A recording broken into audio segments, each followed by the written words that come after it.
A mindless escapade. The rain fell hard on this humdrum town. It was enough to drag anyone down. Even the seagulls, usually so resilient, usually so robust, were giving up their search for food and finding shelter from the persistent rain. Mitch bowed his head. He was walking into the wind, into the rain. It felt like he was walking into oblivion. He was the only person brave enough to face the rain. The streets were deserted. There weren't even any cars to splash past him. It was a cold, grey, quiet day. Mitch was putting all his effort into each step, but it was a battle of wits. The wind pushing him backwards as quickly as he was moving forwards. Rain rolled down his forehead and dripped off his eyebrows. Puddles formed at his feet. His jeans stuck to his skin as resolutely as his hair stuck to his head. He clutched the package under his arm as he battled the elements, wishing he'd never sat out on this mindless escapade.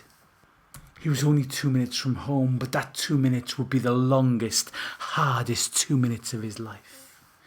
He tried to imagine he was at the Arms Park, wearing the red of Wales, the opponent not the wind but England, that the package was the rugby ball and his home was the winning try line. But it was no use. He was too damn miserable for even his favourite fantasy to amuse him. A gust of wind clattered hail into his face. He scrunched his eyes and tried to convince himself that the water that leaked from them was only rainwater. He'd never known a storm as bad as this. He tried to pull himself together. It was only rain. And 10 more paces, just 10 more paces, and he'd be home. Finally, he turned the key in the lock and felt the warm, dry air of his flat. He'd returned to the comfort he wondered if he'd ever see again. But he'd made it. He'd conquered the elements, touched down in the corner, won against all odds. The victory had come at a cost. The jeans would need a wash and he probably could do with a shower. But it was a price worth paying.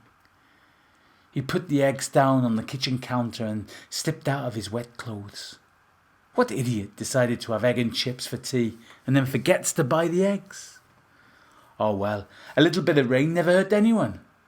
And now he could look forward to his favourite dinner.